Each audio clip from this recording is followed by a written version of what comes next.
はい、皆さんこんにちは。今日はですね、おすすめのアプリを紹介していきます。今日紹介するアプリは、全ブラシ2っていうアプリです。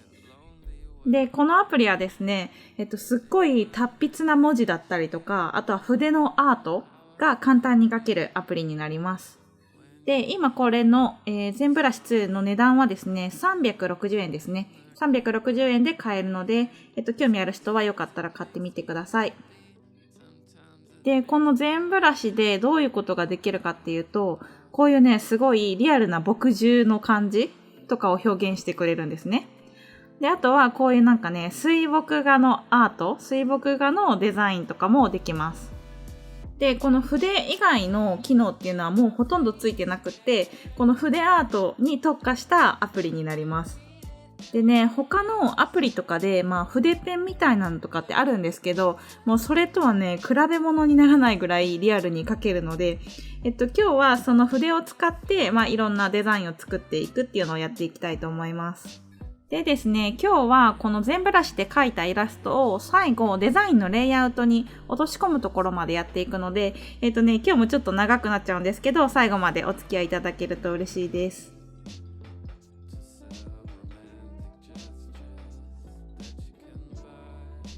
はい、じゃあ始めていきます。まず全ブラシ開いて、ざっくりね、最初ツールの説明だけしていきます。で、全ブラシは下にツールバーがあります。で、使える色は黒と赤のみです。黒と、朱色かな？あと消しゴム。もうこの3つだけしかブラシはないです。で、その隣がブラシの、太さ、サイズですね。を変更します。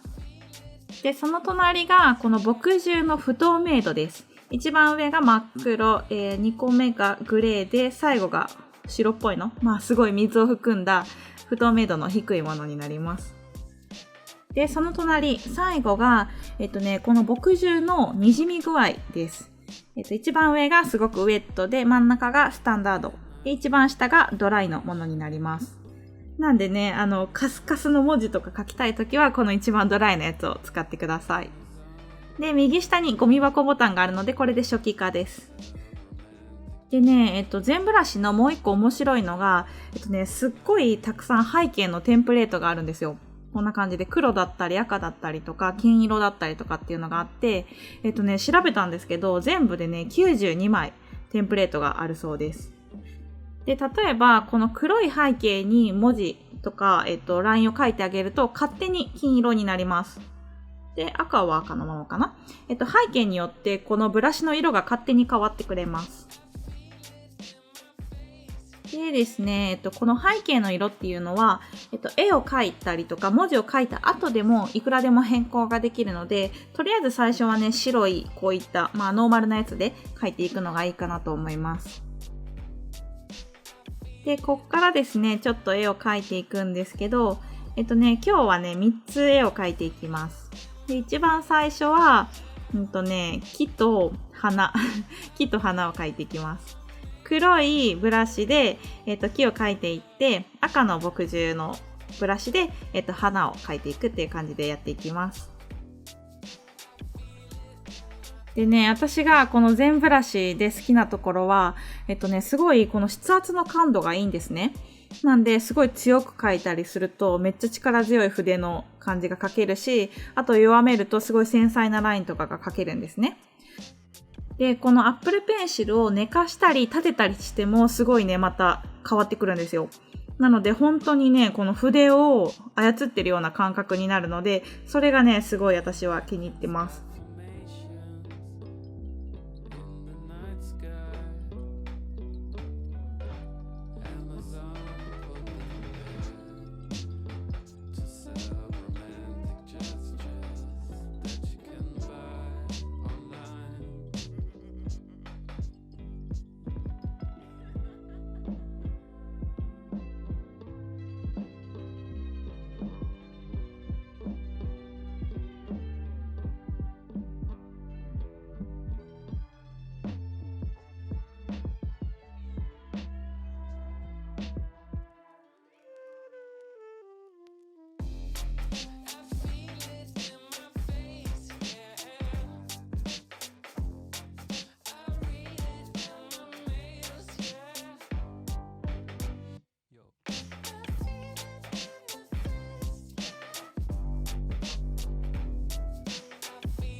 で、こんな感じで完成になります。で、完成した後でも背景の色を変えれるんで、その時はこのテンプレートのボタンのところからさっきみたいに、背景変えてあげる。そしたら、この描いたブラシの色っていうのが背景に応じて勝手に変更されます。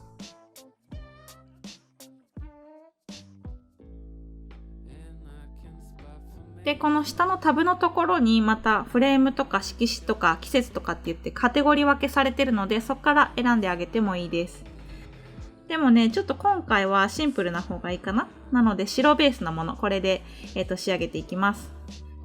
で、最後書き出すときは、この右下のところから、この中からね、フォトライブラリを選択してください。そしたら、写真アプリの中に勝手に保存されてます。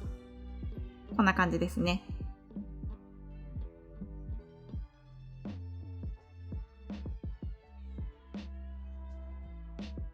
で、次の絵を描いていきますね。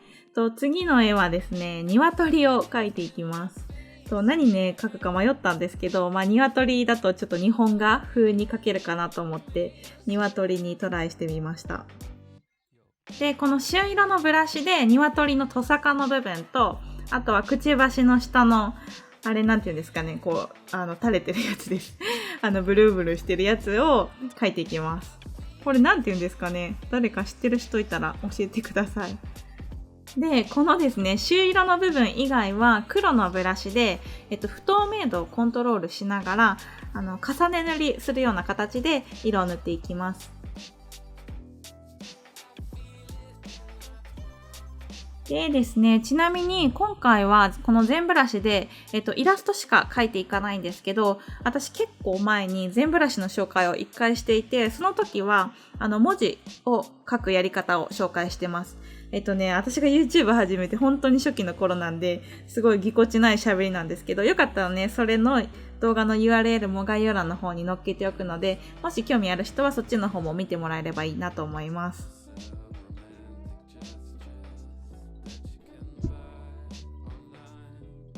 で、こんな感じで、この鶏のアウトライン自体は黒いね、一番不透明度の 100% のやつで、アウトライン取ってあげて、中の色とかを不透明度の低いやつで重ね塗りしてあげるんですね。で、そしたら、2色しか筆はないとはいえ、結構ね、面白い表現ができてきます。でね、この鶏のね、足のところまで今日描きたかったんですけど、ちょっと足のところまでキャンバスが足りなかったですね。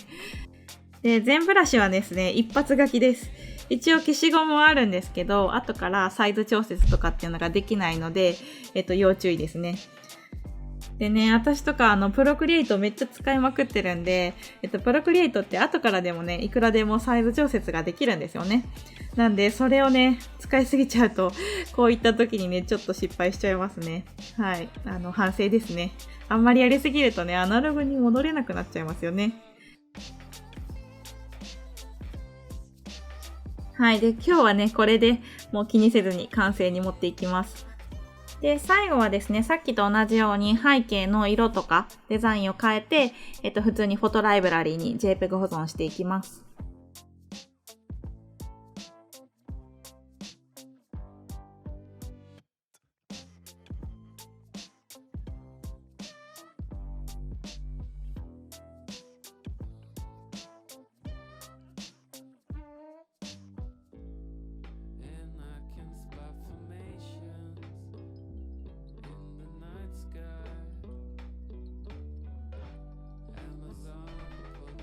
で、最後のイラスト描いていきます。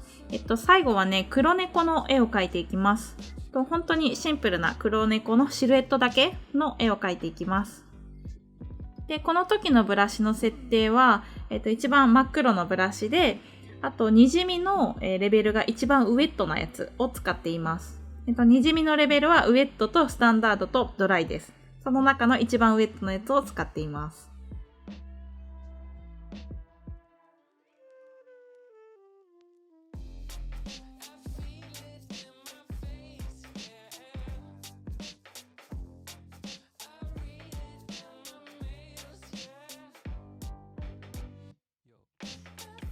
で、こんな感じでさっくり完成です。ウェットなブラシで描くと、ここのね、エッジの部分がすごいなんか水墨画っぽい表現が出てきます。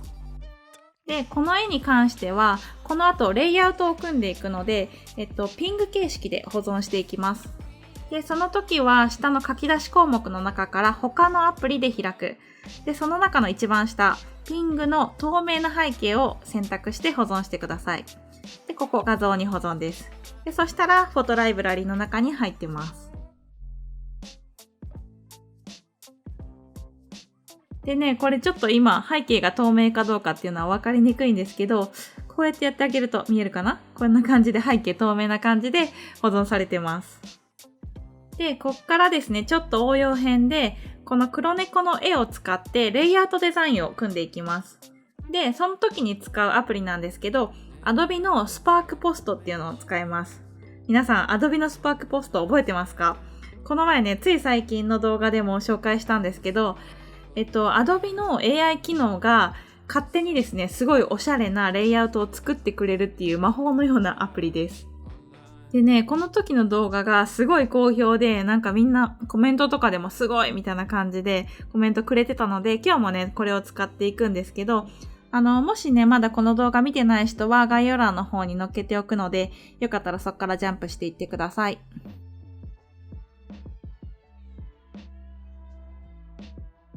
で、Adobe Spark Post 立ち上げて、今回は真ん中のプラスボタンから始めていきます。この中からフォトライブラリーっていうのを選択して、さっき描いた、全ブラシで描いた黒猫の絵を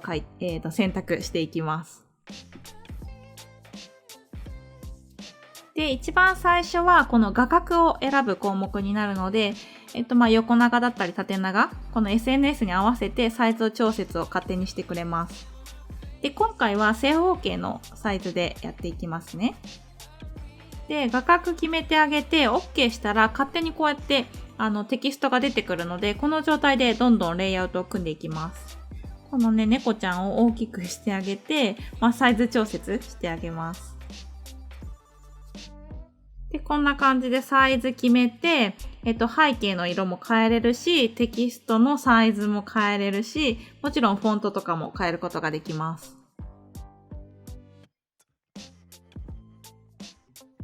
で、このツールバーの中のシェイプっていうタブに進んでもらったら、こんな感じで、このテキストの向こう側にあるベタの形を変えることができます。これ結構すごいですよね。この形に合わせて文字の、改行だったりとか文字の大きさも変えてくれるんですよ。で、今回はね、ちょっと丸いやつでいこうかな。丸いやつにして、このベタの色を赤色に変えていきます。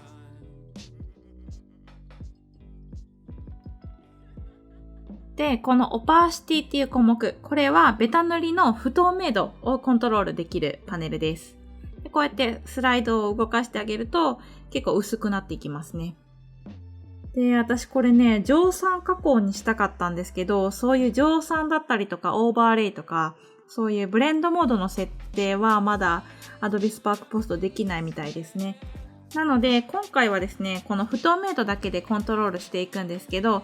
もしね、皆さん機会あれば、このモノクロの画像に赤色とか青色とかのビビッドな色をかけて、それをですね、乗算加工にしてみてください。そしたらね、結構、パキッとしたクールな、イラストというかデザインができるので、ぜひね、試してみてください。この乗算加工とかブレンドモードって、このレイアウト組むときにすっごい大事なので、いつかね、Adobe Spark Post にも入ってくるといいですね。もしね、これ Adobe さん見てるのかな？もし見てたらね、取り入れてほしいなと思います。で、最後ですね、この色の配色も自動的に決めてくれる機能があるので、これも紹介しておきます。ツールバーの中にカラーっていう項目があるので、カラーの項目行くと、こうやって色の、配色パレットっていうのがすごいたくさん載ってるんですね。で、これ選択すると、この Adobe が AI の機能を使って勝手におしゃれな配色っていうのを作り出してくれて、合わせてくれるんですよ。すごいですよね。なので、私たちがね、この色の配色に悩まなくても、勝手に綺麗な色を選んでくれて、例えばで言うと、そうですね、類似色だったりとか、反対色って呼ばれるものがあるんですけど、それの、値とかを計算してくれて、こういう適切なものを選んでくれるんですね。でね、私もね、最近までこの機能あるとか全然知らなくて、最近使い出して、Adobe Spark Post も本当にすごいなっていう感動してるんですけど、皆さんもぜひ一回使ってみてください。Adobe のアカウント持ってる人は、フリーで使えるんですけど、持ってない人はいくらか払わなきゃいけないかもしれないです。なんですけど、これはお金払ってでも買う価値絶対あります。本当にレイアウト組むのが上手になるし、学べるし、自動的にできるんでね、時短になるじゃないですか。なので、これね、ちょっと有料なんですけど、多分月1000円ぐらいだったかな。なんですけど、その価値は十分あると思います。で、ちなみに言っときますけど、私Adobe の回しもでも何でもないので、ただのクリエイターなので、私個人で使ってみていいなと思っているものしか、この YouTube では紹介してないので、もしね、興味ある人は使ってみたらいいかなと思います。はい。ということでね、今日は、このデザインに関しては一番最初作ったやつ、白黒の背景に赤色の、ベタで文字を塗ったやつ、これで仕上げていきます。で、最後保存するときは右上のシェアボタンからソリッドカラーです。これが JPEG 保存。で、下のトランスパーラントっていうのはさっきと同じようにピング保存です。背景透明の形式で保存したいときはピング保存にしてください。で、できたやつがこんな感じですね。で、今回はですね、適当に作っちゃったんで、何か用途があるっていうわけではなかったので、結構シンプルになっちゃいましたけど、文字とかね、たくさん追加できるので、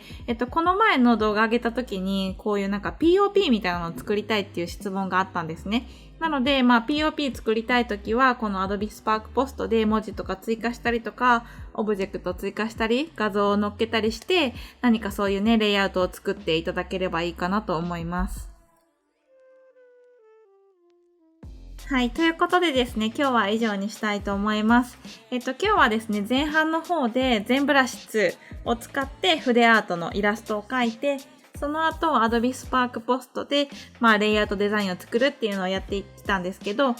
iPad はですね、こうやっていろんなアプリを立ち上げて、アプリ間を行き来しながらデザインを作るっていうのができるんですね。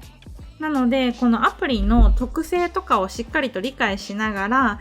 いいとこ取りをするような感じでデザインを作ってあげると、かなり iPad を使いこなせるようになると思います。ぜひですね、皆さんたくさんアプリのね、研究をしてみてください。はい、ということでね、最後まで見てくださってどうもありがとうございました。ぜひね、よかったらいいねボタンを押してもらえると嬉しいです。では、次回のチュートリアルもお楽しみに。ご清聴どうもありがとうございました。バイバイ。